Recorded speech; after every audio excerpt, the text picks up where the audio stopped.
ിക്കുന്നത് സംരംഭയോഗത്തിലേതാണ്. ഏതിനെ കൂടുതലായി എതിർക്കുന്നു അതായിത്തീരുന്നു.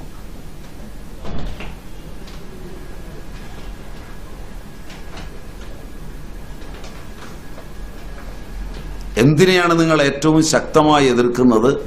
കാലാന്തരത്തിൽ നിങ്ങളുടെ എല്ലാ ഇന്റലിജൻസും, കൈയുടെ, കാലിന്റെ, മൂക്കിന്റെ, നാക്കിന്റെ ഒക്കെ ഇന്റലിജൻസ്, അതിനെല്ലാം പ്രത്യേക ഇന്റലിജൻസ് ഉണ്ട്. അതിനെയാണ് അതാതിന്റെ ദേവത എന്ന് പറയുന്നത്. അത് ഇതുമായി താതാത്മ്യം പ്രാപിച്ചിട്ട് അതായിത്തീരുന്നു.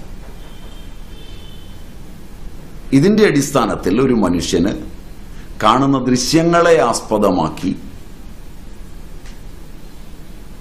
അതിന്റെ ഭൗതിക രൂപം, അതിന്റെ രാസപരിണാമങ്ങൾ,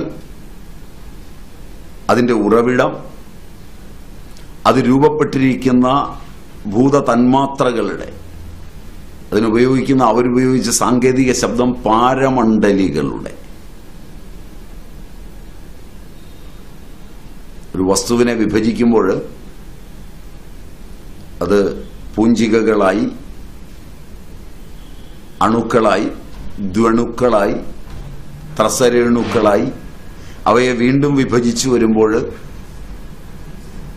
ധനാണുവായി, ഋണാണുവായി, കർഷാണുവായി, സർഗാണുവായി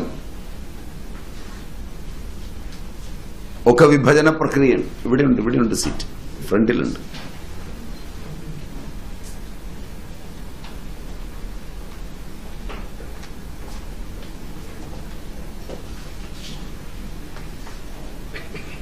അപ്പൊ അങ്ങനെയുള്ള അനേക ഘട്ടങ്ങൾ ഭൗതിക വസ്തുക്കൾ കണ്ട് ഇതെല്ലാം കൃത്യതയോടെ ഒരുവൻ ഭൗതികമായി മനസ്സിലാക്കുന്ന ഒരു പഠനം. അത് ഭൗതികം മാത്രമാണ്. അതിന്റെ അടിസ്ഥാനത്തിൽ ആത്മാവ് എന്ന് ഭാരതീയർ പറയുന്നത്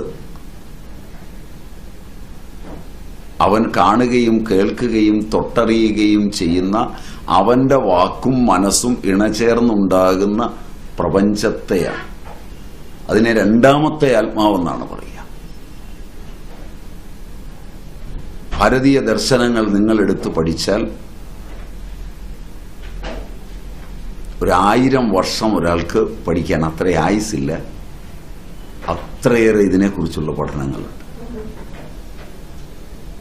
അവ അല്പം പോലും ആന്തരിക പഠനമല്ല, അന്തർയോഗമല്ല, ബഹിരംഗയോഗം മാത്രമാണ്. അവയുടെ പഠനം ആവശ്യമായി വരുന്നത് ആഗ്രഹം ഹേതുവായാണ്. ഇന്ന് ആഗ്രഹങ്ങളെ വെച്ചല്ല പഠനം നടക്കുന്നത്. രാജഭരണവും മറ്റും നടന്നിരുന്ന കാലങ്ങളിൽ ഈ പഠനങ്ങൾക്ക് ആഗ്രഹത്തിൽ പ്രസക്തിയുണ്ടായിരുന്നു. രാജഭരണത്തില് ജനത്തിന് പങ്കാളിത്തമുണ്ടായിരുന്നു. ജനാധിപത്യത്തില് ജനങ്ങൾക്ക് പങ്കാളിത്തമില്ല.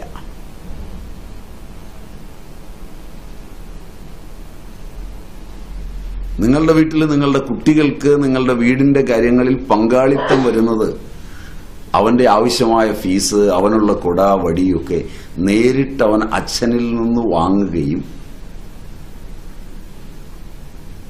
പഠിക്കാൻ പോവുകയും ചെയ്യുമ്പോൾ അവനൊരു ബാധ്യത തോന്നും. പ്രായമായവരെന്നെ ഒന്ന് സഹായിക്കണം. ഒരു 50 കഴിഞ്ഞവർ ഇരിപ്പുണ്ടെങ്കിൽ ഒന്ന് കൈപൊക്കിയാൽ എനിക്ക് ഉപകാരമാണ്. 4-5 പേരുണ്ട്. നിങ്ങൾ പഠിച്ച കാലങ്ങളിൽ അച്ഛനോട് ഫീസ് വാങ്ങിച്ചു കഴിയുമ്പോൾ അച്ഛനൊന്നും പറഞ്ഞിട്ടല്ലെങ്കിലും പോയി മുമ്പിൽ നിൽക്കുമ്പോൾ ഒരു ചെറിയ കുറ്റബോധം പോലെ. അപ്പം മുറ്റത്തുള്ള ചെടിക്ക് വെള്ളം കോരണമെന്നോ, അച്ഛൻ്റെ ഒരു തുണി നനച്ചിടണമെന്നോ, അച്ഛൻ കുളിക്കാൻ പോകുമ്പോൾ ഒരു റാന്തലുമായി അച്ഛൻ്റെ കൂടെ ഒന്ന് പോകണമെന്നോ, അച്ഛൻ എഴുന്നേൽക്കുന്നതിന് മുമ്പ് എഴുന്നേൽക്കണമെന്നോ, പശുവിനെ കുളിപ്പിക്കണമെന്നോ ഒക്കെ നിങ്ങൾക്ക് തോന്നിയിട്ടുണ്ടോ പറയാതെ എന്നാണ് എൻ്റെ ചോദ്യം. കൈപൊക്കിയവരോടാണ് എൻ്റെ ചോദ്യം.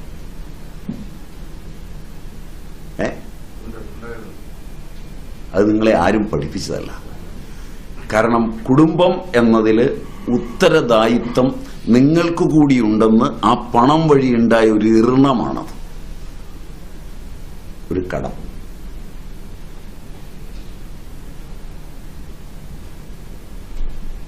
ഇതാണ് പ്രപഞ്ചവുമായുള്ള മാനവബന്ധത്തിന്റെ മൗലിക അടിത്തറ. പിതാവിനോടുള്ള ഇർണം ബീജം മുതൽ പല വഴികളിൽ, മാതാവിനോടുള്ള ഇർണം അതിന് പിതൃ ഇർണം എന്ന് പറയും.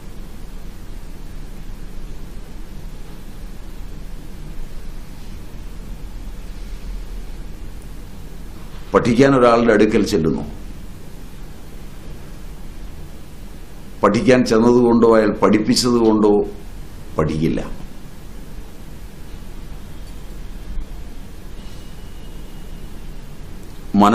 മനസ്സും തമ്മിലുള്ള സംവേദനത്തിൽ എന്തെല്ലാം പഠിപ്പിക്കാതെ പഠിച്ചെടുക്കുന്നു, അതാണ് പഠിപ്പ്.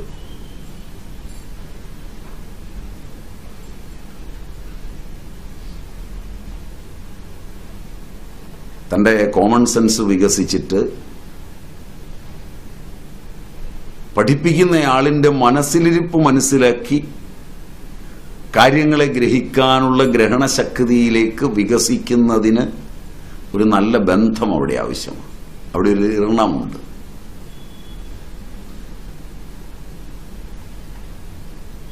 അവിടെ മാത്രമാണ് പഠനം ഉത്തരദായിത്വമുള്ളതായിത്തീരുന്നത്. യൂണിവേഴ്സിറ്റികളെല്ലാം ഇതിന് വിരുദ്ധമാണ്. യൂണിവേഴ്സിറ്റി ആക്ട് ലോർഡ് കഴ്സണാണ് കൊണ്ടുവരുന്നത്. അന്ന് അതിനെതിരെ ഭാരതമൊട്ടാകെ ആഞ്ഞടിച്ച ഒരാളേ ഉള്ളൂ. പേര് നിങ്ങൾക്ക് ഓർമ്മയുണ്ടോയെന്ന് എനിക്കറിയില്ല.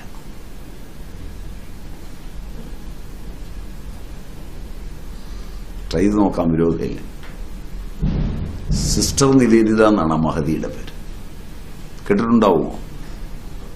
കംപ്ലീറ്റ് വർക്ക്സ് ഓഫ് സിസ്റ്റർ നിവേദിതയ്ക്കകത്ത് ഏറ്റവും ശക്തമായി സംസാരിക്കുന്നത് ഇന്ത്യയുടെ കോർ കഴ്സണാണ് കളഞ്ഞതെന്ന്.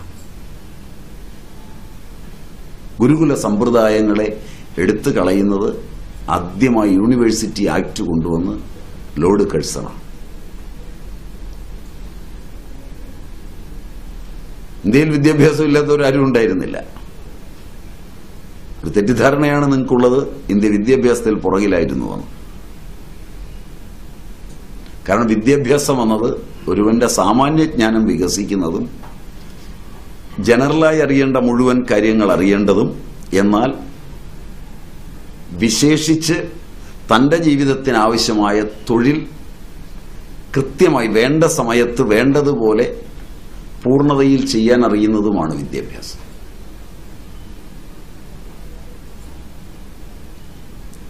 അത് മറ്റാരും പഠിപ്പിച്ചാൽ പഠിക്കില്ല. പാരമ്പര്യ വഴിക്ക് മാത്രമേ പഠിക്കാൻ പറ്റൂ. കാരണം പിതാവ് മരത്തിൽ കയറുമ്പോൾ ആ സങ്കല്പങ്ങളോടുകൂടിയ മരത്തെ കയറി ജനത്തെ മുഴുവൻ സഹായിക്കാൻ പോകുന്നവനും കോടതിയിൽ വാദിക്കാൻ പോകുന്ന വക്കീലും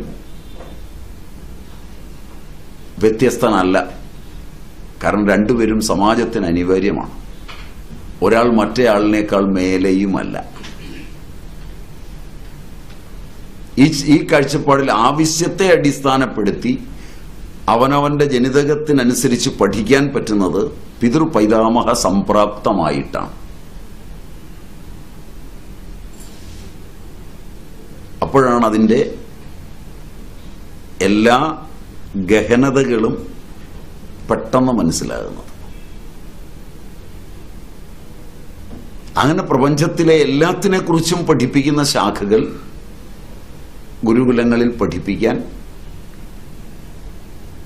ഈ സംഹിതകളിലുണ്ട് വേണ്ടത്ര. അതെല്ലാം ബഹിരംഗ യോഗമാണ്, അന്തരംഗ യോഗമല്ല. അത് പഠിച്ചു കഴിയുമ്പോഴാണ് രാഗവും ദ്വേഷവും ഇല്ലാത്ത ഒരവസ്ഥ സംജാതമാകുന്നത്. വ്യക്തിപരം എന്നുള്ളത് മാറുകയും